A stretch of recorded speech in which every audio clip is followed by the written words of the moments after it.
ajonjolí de todos los moles.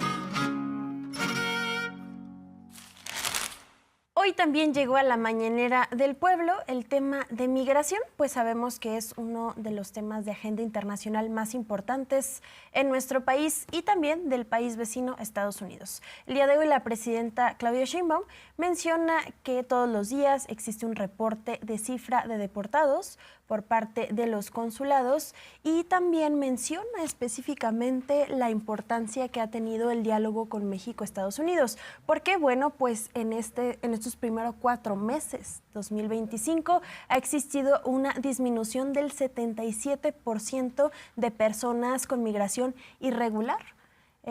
Y esto habla de la relación que ha tenido. Ya lo hablaba el presidente Donald Trump, cómo es que México ha tenido una participación fundamental tanto para garantizar la seguridad en la frontera norte de nuestro país como para poder crear mejores condiciones, Miguel. Porque no solo es arte de magia, se trata de que existan mejores trabajos, mejores sueldos, inversión extranjera, para que no tengan nuestras hermanas y hermanos migrantes que irse a otro lugar, ¿no? Todos los días la presidenta recibe este reporte de las personas que están siendo deportadas de Estados Unidos a nuestro país. Para recibirlos está el Plan México. Pero ¿qué destaca de este reporte? Que las cifras de deportación más o menos siguen en los mismos niveles de los últimos meses del gobierno de Joe Biden al frente de Estados Unidos. Es decir, Donald Trump tiene en la cabeza la idea y como discurso tener deportaciones masivas de personas en situación migratoria irregular en la Unión Americana. Digo, solo en la cabeza y en el discurso, porque en los hechos, afortunadamente, el número de deportaciones sigue igual. No ha habido una explosión de deportados como algunos medios amarillistas lo estaban adelantando. Siguen más o menos los mismos números y pues bueno, lo que se ve es que este tema de las redadas masivas pues siguen siendo parte de la campaña de propaganda, de imagen del gobierno de Donald Trump, particularmente de Donald Trump, una campaña migratoria pues racista y discriminatoria, porque hay que señalar, los agentes del ICE están deteniendo a personas principalmente por su apariencia física. ¿Qué es lo que ven? Ah, tú pareces mexicano, vamos a detenerte y luego veo si tienes una situación migratoria regular o irregular en nuestro país. Recordemos que en Estados Unidos viven, trabajan, estudian de manera honesta casi 40 millones de mexicanos. Muchos de ellos de segunda y tercera generación, es decir, nacieron en Estados Unidos. Son estadounidenses por nacimiento, tienen la ciudadanía estadounidense y hay mexicanos que llegaron a Estados Unidos de forma irregular y que ahora son ciudadanos estadounidenses. Bueno, están deteniendo a las personas por su apariencia física y si pareces latino, si pareces mexicano, yo te detengo. ¿Y por qué racista y discriminatoria? Puede haber una persona de origen europeo que pueda tener una situación migratoria irregular y no la detienen. Están deteniendo a los que se ven morenitos, a los que tienen cara de mexicanos, a los que tienen cara de latinos. Por eso racista y discriminatoria. Bueno, esa campaña racista y discriminatoria migratoria de Donald Trump pues sigue siendo parte del discurso, porque en los hechos el reporte de personas deportadas a nuestro país sigue siendo más o menos la misma que dejó Joe Biden en los últimos meses de su gobierno. Así lo comentó esta mañana la presidenta Claudia Sheinbaum. Me pasan todos los días un reporte de las personas que han sido detenidas, en qué circunstancias están. Hay que decir que los consulados tienen como lineamiento que tienen que ir por lo menos una vez al día a los centros de detención que les corresponden al consulado, que puedan hablar con ellos para darles toda la asesoría consular que se requiere. En algunos casos, la propia ley de Estados Unidos permite, sobre todo aquellos que llevan más de 2 años, les permite mucho mayor protección. Y si van a ser deportados, pues que tengan toda la información. Ahora estamos buscando pues que les permitan llevarse sus celulares, porque en algunos casos no se los permitían. Se hizo una nota ya en este sentido por parte de Relaciones Exteriores al gobierno de Estados Unidos, porque a veces llegan a México y no tienen los contactos de sus familiares. Entonces, todo esto se está trabajando y difundir más información de los consulados para que nuestros paisanos sepan a qué teléfono llamar y algunas medidas de prevención.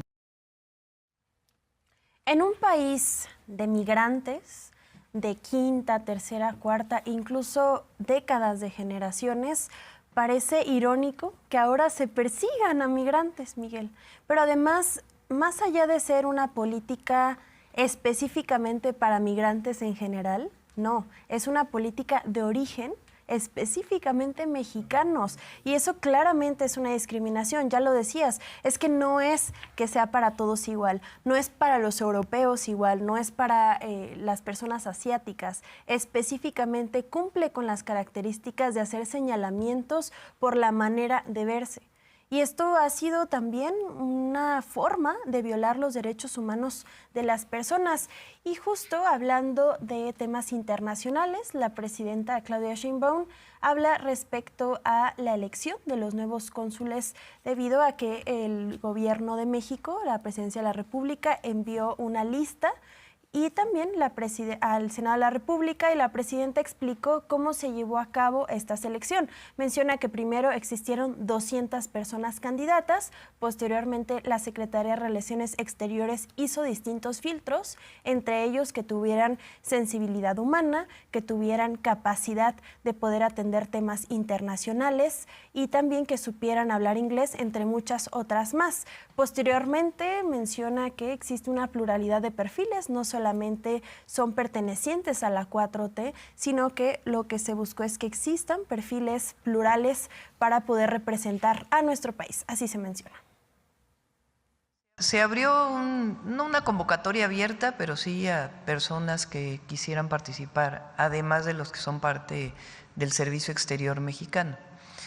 Fueron alrededor de 200 personas de una lista que preguntamos de personas que tuvieran sensibilidad social y que estuvieran dispuestos a generar pues esta nueva atención a nuestros connacionales. Y ahí Secretaría de Relaciones Exteriores hizo un comité de selección que tuvo que ver con una serie de puntos, por ejemplo, si hablaban inglés o no, y también pues de la experiencia en el trabajo que habían tenido y si conocían qué hacían los consulados. Entonces hizo una selección y a partir de ahí se envió esta lista que, si ustedes ven, pues sí es plural, hay de distintos, no solamente son de Morena, por decirlo así, de distintos lugares que tenían interés en ser cónsules. Me reuní con ellos, les dije qué queremos de los cónsules, que es sobre todo cercanía y atención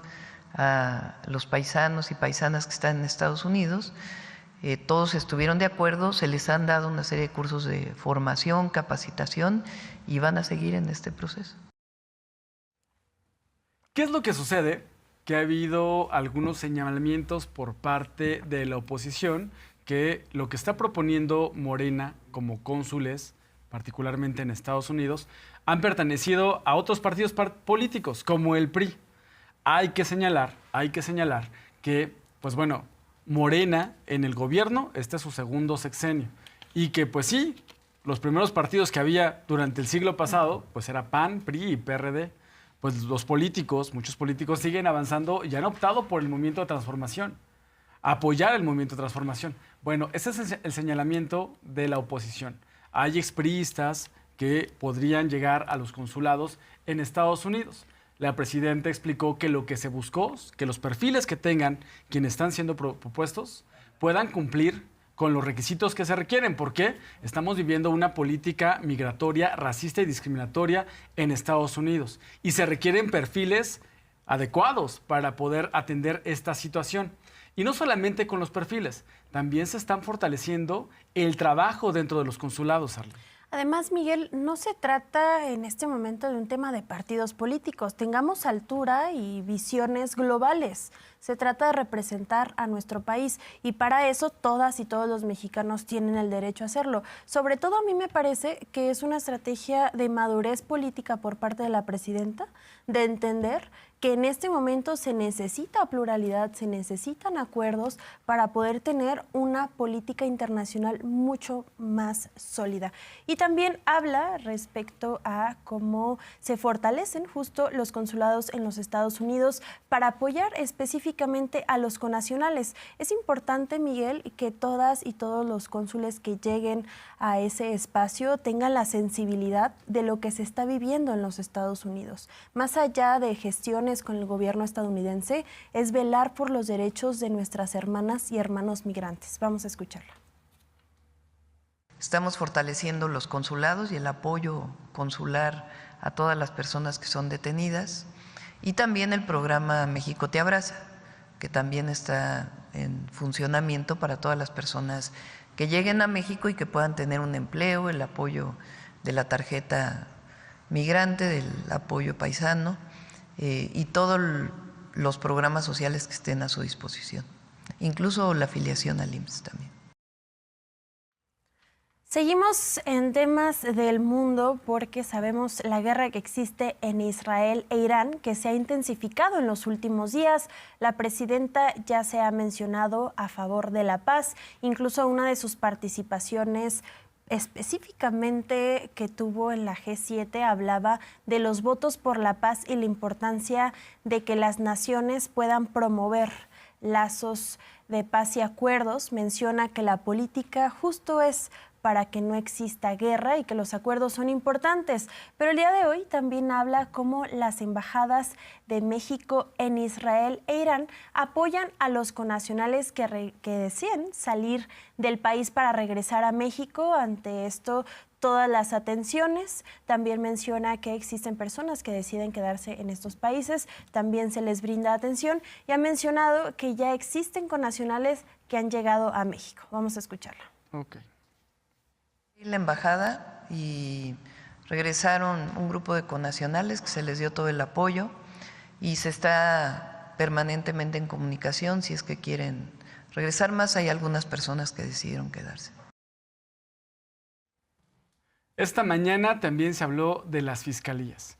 Y es que particularmente en algunos medios de comunicación están volando un poco porque están inventando que el gobierno de México está preparando una iniciativa de ley para que las fiscalías dejen de ser autónomas.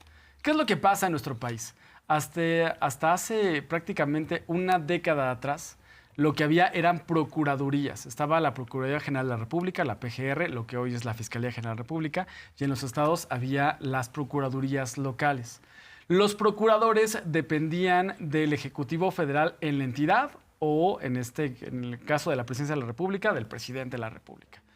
Hubo cambios para que las fiscalías se volvieran autónomas, que ya no dependieran del presidente o de los gobernadores, para que las procuradurías no sirvieran como un instrumento político de represión y de persecución.